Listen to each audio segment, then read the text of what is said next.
నమస్కారం.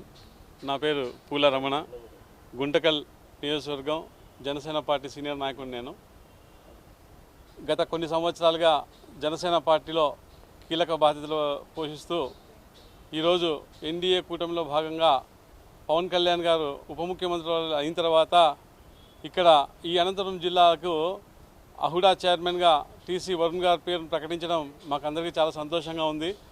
ఇది మా అందరికీ కూడాను చాలా ఆనందంగా ఉంది. జన సైనికులందరూ కూడా, వీర మహిళలందరూ కూడాను చాలా సంతోషపడుతున్నాము. ఎందుకంటే ఈ ఎన్డీఏ కూటమిలో భాగంగా మాకు గౌరవనీయులు ముఖ్యమంత్రి వర్యులైనటువంటి చంద్రబాబు నాయుడు గారు, అలాగే ఉప ముఖ్యమంత్రి వర్యులైనటువంటి జనసేన పార్టీ అధినేత పవన్ కళ్యాణ్ గారు, మరీ ముఖ్యంగా ఈ దేశాన్ని పరిపాలిస్తున్నటువంటి ప్రధానమంత్రి అయినటువంటి నరేంద్ర మోడీ గారికి కూడాను జనసేన పార్టీ తరఫున హృదయపూర్వక నమస్కారాలు తెలియజేసుకుంటున్నాము.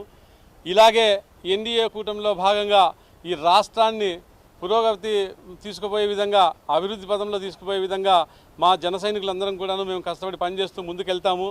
మరి ఈ జిల్లాలో జనసేన పార్టీ ఎంతో బలంగా ఉంది. వీర మహిళలు అయితేనేమి, జన సైనికులైతేనేమి, మేమందరం కూడాను పవన్ కళ్యాణ్ గారి ఆదేశాల మేరకు ఆయన యొక్క భావజాలాన్ని ముందుకు తీసుకెళ్తూ మేము పనిచేస్తూ ముందుకు పోతాము. నిస్వార్థంగా ఈరోజు జనసేన పార్టీలో పనిచేస్తూ ప్రజల కోసం, ప్రజల యొక్క సమస్యల్లో భాగంగా మేమందరం కూడాను ప్రజా సమస్యలను పరిష్కరించే విధంగా మేము ముందుకెళ్తున్నాము. మరి ఇక్కడ ఈరోజు అనంతపురంలో అహుడా చైర్మన్ అయినటువంటి టీసీ వరుణ్ గారిని అభినందించడానికి ఈరోజు రాపా ధనంజయ్ గారు అయితేనేమి, మా హరి గారు అయితేనేమి, మా నాయకులందరం కూడా ఇక్కడ కదిలి రావడం జరిగింది. ఈరోజు అనంతపురం అంతా కూడాను ఒక పండుగ వాతావరణం నెలకొంది. ఎందుకని చెప్పానంటే గత 15 సంవత్సరాలుగా మేము ప్రజా ఉద్యమాల్లో పాల్గొంటూ ప్రజల సమస్యల పట్ల పోరాడుతూ మేమందరం కూడా ముందుకెళ్తున్నాము. ఈరోజు మా నాయకుడైనటువంటి పవన్ కళ్యాణ్ గారు ఈరోజు మన రాష్ట్రాన్నే కాదు దేశంలో ఒక గుర్తింపు తెచ్చినటువంటి ఒక వ్యక్తిగా మేమందరం కూడా చాలా గర్విస్తున్నాం, సంతోషపడుతున్నాము. ఎందుకంటే ఆయన స్వార్థం కోసం ఆయన రాజకీయాల్లోకి రాలే. ఆయన ఈరోజు ప్రజల సమస్యలను పరిష్కరించే విధంగా, ప్రజా సమస్యలను పరిష్కరించే విధంగా ఆయన ముందుకు వచ్చేసి ఈరోజు రాష్ట్రాన్ని ఎంతో అభివృద్ధి పథంలో తీసుకుపోవడానికి చంద్రబాబు నాయుడు గారితో కలిసి జనసేన పార్టీ, అలాగే భారతీయ జనతా పార్టీ ఈ యొక్క రాష్ట్రాన్ని మంచిగా ముందుకు తీసుకుపోయేదానికి మంచి అవకాశం కల్పించినటువంటి నరేంద్ర మోడీ గారికి కూడాను ఈ సందర్భంగా మేము హృదయపూర్వక నమస్కారాలు తెలియజేసుకుంటున్నాము.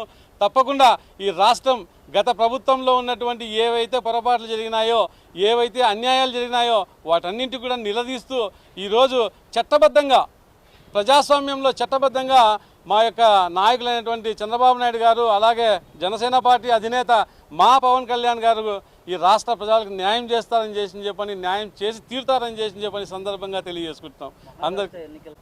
ఈరోజు మనం చూస్తున్నాము, మన ఆంధ్ర రాష్ట్రము తెలంగాణలోనే కాకోకుండా ఈ జనసేన పార్టీ మా నాయకుడైనటువంటి పవన్ కళ్యాణ్ గారు ఈ మధ్య నిన్న మొన్న జరిగినటువంటి మహారాష్ట్ర ఎన్నికల్లో కూడాను కీలక పాత్ర పోషించడం జరిగింది.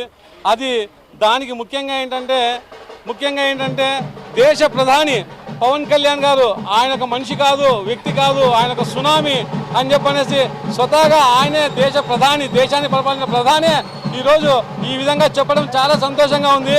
అదొక్కటే ఆయన చిత్తశుద్ధికి మోడీ గారు పొందింది.